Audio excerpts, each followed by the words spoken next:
ಸ್ನೇಹಿತರ ನಮಸ್ಕಾರ, ನಾನು ನಿಮ್ಮ ರಾಕೇಶ್ ಶಾರುಂಡಿ. ಇವತ್ತು ಧರ್ಮಸ್ಥಳ ಗ್ರಾಮದ ಸರಣಿ ಕೃತ್ಯಗಳ ಆರೋಪಕ್ಕೆ ಸಂಬಂಧಪಟ್ಟ ಹಾಗೆ ಏನೆಲ್ಲ ಡೆವಲಪ್ಮೆಂಟ್ಸ್ ಆಯಿತು ಅನ್ನೋದನ್ನು ಬ್ರೀಫ್ ಆಗಿ ನೋಡ್ತಾ ಹೋಗೋಣ.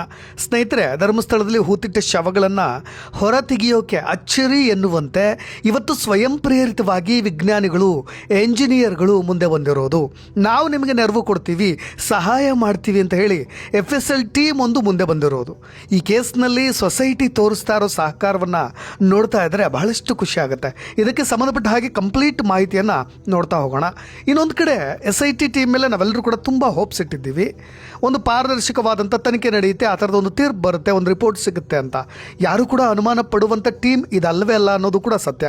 ಯಾಕೆಂದರೆ ಒಂದು ಕಡೆ ಒಡಿಶಾ ಮೂಲದ ಮೊಹಂತಿ ಯಾರ ಮುಲಾಜಿಗೂ ಕೂಡ ಕೇರ್ ಮಾಡೋದೇ ಇಲ್ಲ IPS ಅಧಿಕಾರಿಗಳು. ಇನ್ನೊಂದು ಕಡೆ ಅನುಚೇತ್ ಈಗಾಗಲೇ ಸೌಜನ್ಯ ಕೇಸ್ನಲ್ಲೂ ಕೂಡ ವರ್ಕ್ ಮಾಡಿರೋದ್ರಿಂದ ಮೋಸ್ಟ್ ಎಫಿಷಿಯೆಂಟ್ ಅನ್ನೋದು ಕೂಡ ಎಲ್ರಿಗೂ ಕೂಡ ಗೊತ್ತಿದೆ. ಆದರೆ ಇದೀಗ SIT ಫಾರ್ಮ್ ಆಗಿ 2 ದಿನ ಕಳೆದ್ರೂ ಕೂಡ ಧರ್ಮಸ್ಥಳಕ್ಕೆ ಎಂಟ್ರಿ ಕೊಡದೇ ಇರೋದಕ್ಕೆ ಕಾರಣ ನಿಮಗೆಲ್ರಿಗೂ ಕೂಡ ಗೊತ್ತಿದೆ. ಈಗಾಗಲೇ ಈ ಟೀಮ್ನಲ್ಲಿ ಒಬ್ಬ ಅಧಿಕಾರಿ ಹಿಂದೆ ಸರಿಯೋ ಮಾತುಗಳನ್ನು ಆಡ್ತಾ ಇರೋದು. ಸ್ನೇಹಿತರೆ, ಸೌಮ್ಯಲತಾ ಅವರು ವೈಯಕ್ತಿಕ ಕಾರಣಗಳಿಂದ SIT ಟೀಮ್ನಲ್ಲಿ ಇರೋದಿಲ್ಲ ಎನ್ನಲಾಗ್ತಾ ಇದೆ. ಅದಕ್ಕೆ ಪುಷ್ಟಿ ನೀಡುವಂತೆ ಗೃಹ ಸಚಿವರೇ ಅನ್ಅಫಿಷಿಯಲ್ ಆಗಿ ಈ ಸುದ್ದಿ ನನಗೆ ಬಂದು ಕಿವಿಗೆ ನಾಟಿದೆ. ಆದರೆ ಮುಂದೆ ಅವರು ಏನೂ ಕೂಡ ಅಫಿಷಿಯಲ್ ಆಗಿ ಆ ಥರದ ಯಾವುದೇ ರೀತಿಯಾದಂಥ ಅಫಿಷಿಯಲ್ ಲೆಟ್ರನ್ನ ಕೊಡದೇ ಇರೋದ್ರ ಕಾರಣ ನನಗೂ ಕೂಡ ಇನ್ನೂ ಅದರ ಬಗ್ಗೆ ಮಾಹಿತಿ ಗೊತ್ತಿಲ್ಲ ಅಂತ.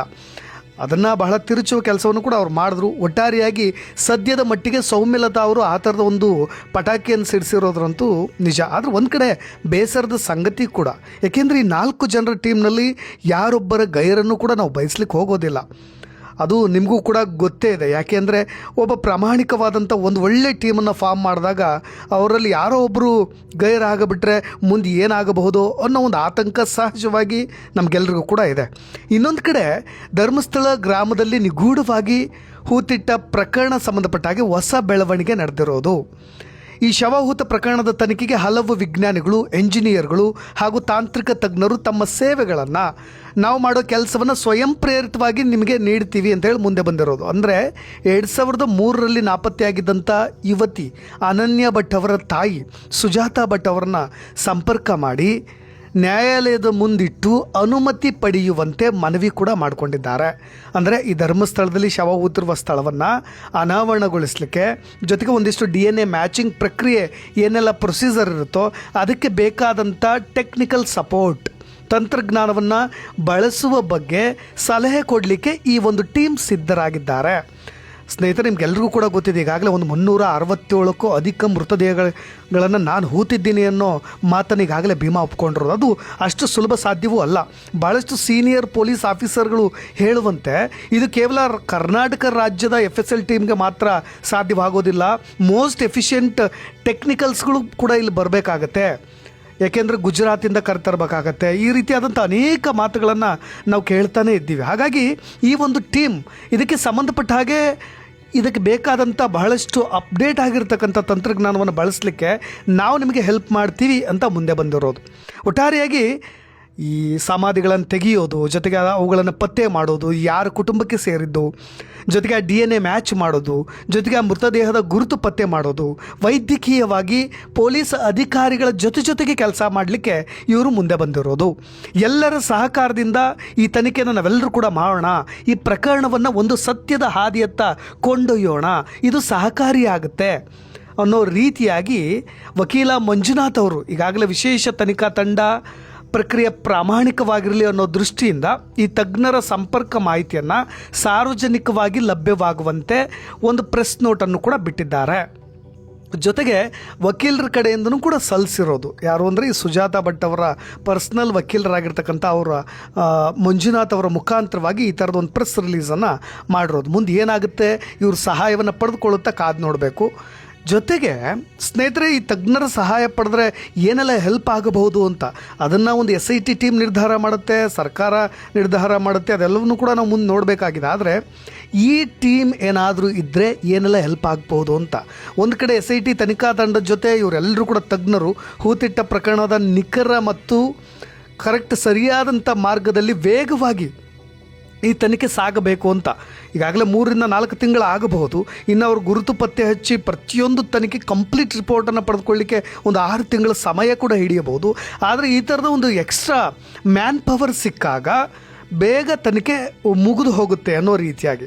ಜೊತೆಗೆ ಈ ತಜ್ಞರು ತನಿಖಾ ತಂಡದೊಂದಿಗೆ ನೇರವಾಗಿ ಕಮ್ಯುನಿಕೇಟ್ ಮಾಡಲಿಕ್ಕೆ ಮತ್ತು ತಮ್ಮ ಸೇವೆಗಳನ್ನು ಸ್ವಯಂ ಪ್ರೇರಿತವಾಗಿ ಕೊಡಲಿಕ್ಕೆ, ಸರ್ ಹೀಗೆ ಮಾಡಿದ್ರೆ ಹೀಗಾಗಬಹುದು ಅನ್ನೋ ರೀತಿಯಾಗಿ ಎಕ್ಸ್ಟ್ರಾ ನಾಲೆಡ್ಜ್ ಏನಾದರೂ ಇವರು ಸಹಾಯ ಕೂಡ ಮಾಡ್ಬೋದು. ಜೊತೆಗೆ ಈ ಸಮಾಧಿ ತೆಗೆಯೋ ಕಾರ್ಯವೈಖರಿ ಇನ್ನೊಂದಿಷ್ಟು ಸುಲಭ ಸಾಧ್ಯವಾಗುತ್ತೆ. ಒಂದು ಕಡೆ ಆತ ಎಲ್ಲೆಲ್ಲಿ ತೋರಿಸ್ತಾನೋ, ಎಲ್ಲೆಲ್ಲಿ ಪಾಯಿಂಟ್ ಮಾಡ್ತಾನೋ ಅಲ್ಲೆಲ್ಲ ಹೋಗಬೇಕು. ಇನ್ನು ಮಣ್ಣನ್ನು ಹೂಳು ಎತ್ತಲಿಕ್ಕೂ ಕೂಡ ಜನರನ್ನು ಕರೆದುಕೊಂಡು ಹೋಗಬೇಕು. ಅದೆಲ್ಲದಕ್ಕೂ ಕೂಡ ಒಂದಿಷ್ಟು ಮ್ಯಾನ್ ಪವರ್ ಬೇಕೇ ಬೇಕಾಗುತ್ತೆ. ಲಾ ಆ್ಯಂಡ್ ಆರ್ಡರ್ ಎಫೆಕ್ಟ್ ಕೂಡ ಆಗಬಹುದು. ಇಲ್ಲಿ ಎಲ್ಲೋ ಒಂದು ಕಡೆ ಏಕಾಏಕಿಯಾಗಿ ಧರ್ಮಸ್ಥಳದ ಸುತ್ತಮುತ್ತ ಎಲ್ಲೋ ಒಂದು ಕಡೆ ಒಂದು ಮೃತದೇಹ ಸಿಕ್ಕಿಬಿಡ್ತು ಅಂದ ತಕ್ಷಣ ಜನ ಏಕಾಏಕಿಯಾಗಿ ನುಗ್ಗುವ ಸಾಧ್ಯತೆಗಳಿರುತ್ತೆ. ಒಂದು ಪುಟ್ಟ ಪ್ರದೇಶ, ನಾವು ಗೊತ್ತಿರೋ ಹಾಗೆ ವಿಸ್ತೀರ್ಣ, ಧರ್ಮಸ್ಥಳದ ವಿಸ್ತೀರ್ಣ ಭಾಳ ಚಿಕ್ಕದು. ಪೊಲೀಸ್ನವರು ಮಾಧ್ಯಮಗಳ ಕಣ್ಣು ತಪ್ಪಿಸಿ ಎಲ್ಲೂ ಹೋಗಲಿಕ್ಕೂ ಕೂಡ ಸಾಧ್ಯವಾಗೋದಿಲ್ಲ ಸ್ಥಳ ಮಾಜೂರು ಮಾಡಲಿಕ್ಕೆ. ಮಾಧ್ಯಮಗಳು ನಿರಂತರವಾಗಿ ವರದಿ ಪ್ರಸಾರ ಮಾಡೋದ್ರಿಂದ ಜನರು ಕೂಡ ಏಕಾಏಕಿಯಾಗಿ ನುಗ್ತಕ್ಕಂಥ ಸಾಧ್ಯತೆಗಳಿರುತ್ತೆ. ಒಟ್ಟಾರೆಯಾಗಿ ಇಲ್ಲಿ ಆಗ್ತಕ್ಕಂಥ ಲಾ ಆ್ಯಂಡ್ ಆರ್ಡರ್ ಪ್ರಾಬ್ಲಮ್ ಬಗ್ಗೆ ನಾನು ಮಾತನಾಡ್ತಾ ಇದ್ದೀನಿ. ಸ್ನೇಹಿತರೆ, ಒಟ್ಟಾರೆಯಾಗಿ ಈ ಮುಂದೆ ಬಂದಿರತಕ್ಕಂಥ ಇಂಜಿನಿಯರ್ಗಳು, ತಂತ್ರಜ್ಞರು ಸಮಾಧಿ ತೆಗೆಯುವ ಪ್ರಕ್ರಿಯೆಯನ್ನು ಹೆಚ್ಚು ಎಫೆಕ್ಟಿವ್ ಆಗೂ ಕೂಡ ಮಾಡಬಲ್ಲರು. ಸ್ನೇಹಿತರೆ, ಒಟ್ಟಾರೆಯಾಗಿ ನಾನು ಹೇಳ್ತಾ ಇರೋದು, ಈ ಶವವನ್ನು ಹೊರತೆಗೆಯುವ ಪ್ರಕ್ರಿಯೆಯಲ್ಲಿ ನಮಗೆ ಹೊಸ ತಂತ್ರಜ್ಞಾನ ಗೊತ್ತಿದೆ, ಹೊಸ ರೂಲ್ಸ್ಗಳು ಗೊತ್ತಿದ್ದಾವೆ, ನಮಗೆ ಹೊಸ ವಿಧಾನ, ಬೇರೆ ಪರ್ಯಾಯ ವಿಧಾನಗಳು ಕೂಡ ನಮಗೆ ಗೊತ್ತಿದೆ, ಬಳಕೆ ಮಾಡಬಹುದು ಅನ್ನೋ ರೀತಿಯಾಗಿ ಇವರೆಲ್ಲರೂ ಕೂಡ ಸಹಾಯಕ್ಕೆ ನಿಂತಿರೋದು. ಒಟ್ಟಾರೆಯಾಗಿ ನೋಡೋಣ ಮುಂದೆ ಏನಾಗಬಹುದು ಅಂತ.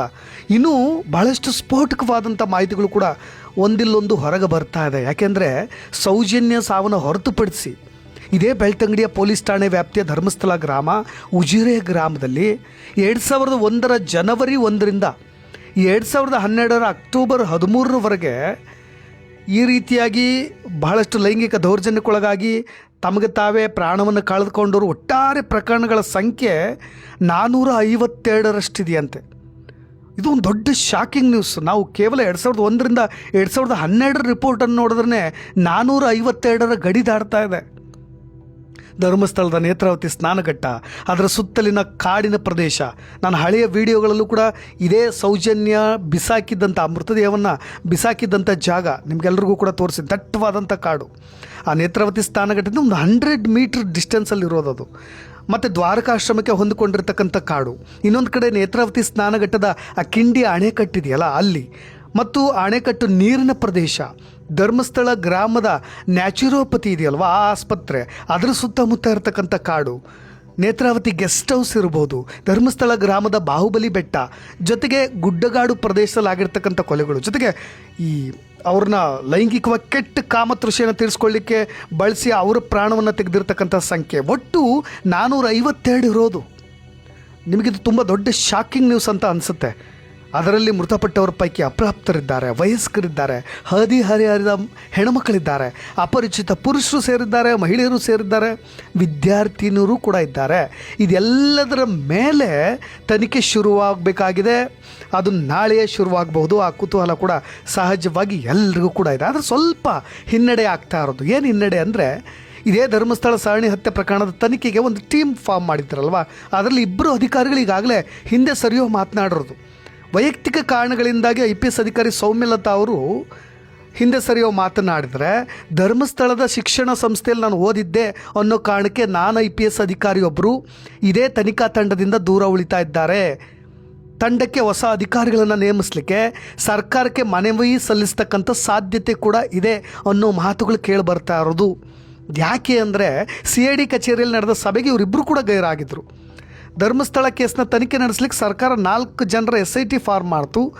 ಅದರಲ್ಲಿ ಆಂತರಿಕ ಭದ್ರತಾ ವಿಭಾಗದ ಪೊಲೀಸ್ ಮಹಾನಿರ್ದೇಶಕರಾಗಿರ್ತಕ್ಕಂಥ ಪ್ರಣವ್ ಮೊಹಂತಿ ಅವರಿಗೆ ಮುಂದಾಳತ್ವ ಕೊಡ್ತು. ಉಳಿದಂತೆ ತಂಡದಲ್ಲಿ ಹಿರಿಯ IPS ಅಧಿಕಾರಿಗಳಾದಂಥ ಅನುಚೇತ್, ಸೌಮ್ಯಲತಾ, ಜಿತೇಂದ್ರ ಕುಮಾರ್, ದಯಾಮ ಕೂಡ ಇದ್ದಾರೆ. ಸದ್ಯ CAR ಕೇಂದ್ರ ಸ್ಥಾನದ ಉಪ ಪೊಲೀಸ್ ಆಯುಕ್ತರಾಗಿರ್ತಕ್ಕಂಥ ಸೌಮ್ಯಲತಾ ಅವರು, ಅದು ಯಾರ ಪ್ರೆಸರ್ ಇದೆಯೋ ಅದು ಏನಿದೆಯೋ ಇನ್ನೂ ಕೂಡ ಸರಿಯಾದಂಥ ಮಾಹಿತಿಗಳು ಬರ್ತಾ ಇಲ್ಲ, ಆದರೆ ವೈಯಕ್ತಿಕ ಕಾರಣಗಳಿಂದ ಹಿಂದೆ ಸರಿಲಿಕ್ಕೆ ನಿರ್ಧಾರ ಮಾಡಿದ್ದಾರೆ ಅನ್ನಲಾಗ್ತಾ ಇದೆ. ಗೃಹ ಸಚಿವರ ಮಾತುಗಳನ್ನು ಕೇಳಿದ್ರೆ ಅವ್ರು ಈಗಾಗಲೇ ಪತ್ರವನ್ನು ಬರೆದು ಬಿಟ್ಟಿದ್ದಾರೇನೋ, ಅವ್ರನ್ನ ಒಪ್ಪಿಸುವ ಕೆಲಸಗಳು ಕೂಡ ಆಗ್ತಾ ಇದೆಯೋ ಗೊತ್ತಿಲ್ಲ.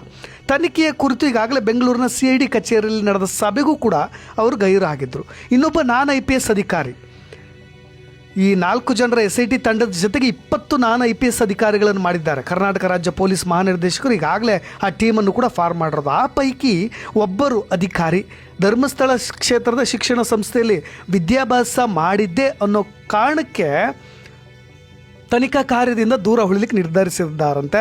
ಅದ್ರ ಬಗ್ಗೆಯೂ ಕೂಡ ಅಫಿಷಿಯಲ್ ಮಾಹಿತಿ ಇನ್ನೂ ಕೂಡ ಬಂದಿಲ್ಲ. ಆದರೆ ಯಾಕೆ ಅನುಮಾನಗಳು ಬರ್ತಾ ಇದೆ ಅಂದರೆ CID ಕಚೇರಿಯಲ್ಲಿ ನಡೆದಂಥ ತನಿಖಾ ತಂಡದ ಸಭೆಯಲ್ಲಿ ಅವರು ಕೂಡ ಗೈರಾಗಿದ್ದರು.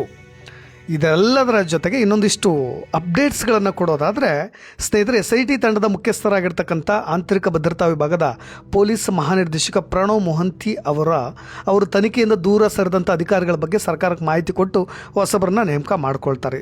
ಇನ್ನು ಮೈಸೂರಿನ ಒಡನಾಡಿ ಸೇವಾ ಸಂಸ್ಥೆ ಧರ್ಮಸ್ಥಳದ ಸೌಜನ್ಯ ಪ್ರಕರಣದ ತಪ್ಪಿತಸ್ಥರ ಅಧಿಕಾರಿಗಳ ಪಾರದರ್ಶಕ ತನಿಖೆ ನಡೆಸಲಿಕ್ಕೆ ಅಕ್ವಿಟಲ್ ಕಮಿಟಿ ರಚನೆ ಮಾಡಿ ಅಂತ ಕೂಡ ಇದ್ರ ಮಧ್ಯೆ ಸರ್ಕಾರಕ್ಕೆ ಮತ್ತೆ ಒತ್ತಾಯ ಮಾಡ್ತಾ ಇದ್ದಾರೆ. ಯಾಕಂದರೆ ಭಾಳಷ್ಟು ಲೋಪದೋಷಗಳಾಗಿದೆ. ನಿಮಗೆಲ್ರಿಗೂ ಕೂಡ ಗೊತ್ತಿರೋ ಹಾಗೆ ಸೌಜನ್ಯ ಕೇಸ್ನ ದಿಕ್ಕು ತಪ್ಪಿಸುವಂಥ ಕೆಲಸ ಯಾರೆಲ್ಲ ಮಾಡಿದ್ರು ಅನ್ನೋದು ನಿಮಗೂ ಕೂಡ ಸಹಜವಾಗಿ ಗೊತ್ತಾಗಿದೆ. ಹಾಗಾಗಿ ಅದರ ಬಗ್ಗೆ ಒಂದು ಅಕ್ವಿಟಲ್ ಕಮಿಟಿ ರಚನೆ ಮಾಡಿ ಅಂತ ಕೋರ್ಟೇ ಹೇಳಿದೆ. ಆದರೂ ಅದನ್ನು ನೀವು ಮಾಡದೆ ಹೀಗೆ ಮುಂದಕ್ಕೆ ತಳ್ತಾ ಬರ್ತಾ ಇದ್ದೀರಿ. ಖಂಡಿತವಾಗಿ ಅದನ್ನು ಮಾಡಿ ಅಂತ ಒಂದು ಕಡೆ ಒಡನಾಡಿ ಸೇವಾ ಸಂಸ್ಥೆಯ ನಿರ್ದೇಶಕರಾಗಿರ್ತಕ್ಕಂಥ ಸ್ಟ್ಯಾನ್ಲಿ ಪರ್ಶು ಅವರು ಆಗ್ರಹಿಸಿರೋದು. ಇದು ಇವತ್ತಿನ ಅಪ್ಡೇಟ್ಸ್. ನಾಳೆ ಇನ್ನೇನೆಲ್ಲ ಬದಲಾವಣೆಗಳಾಗಬಹುದು.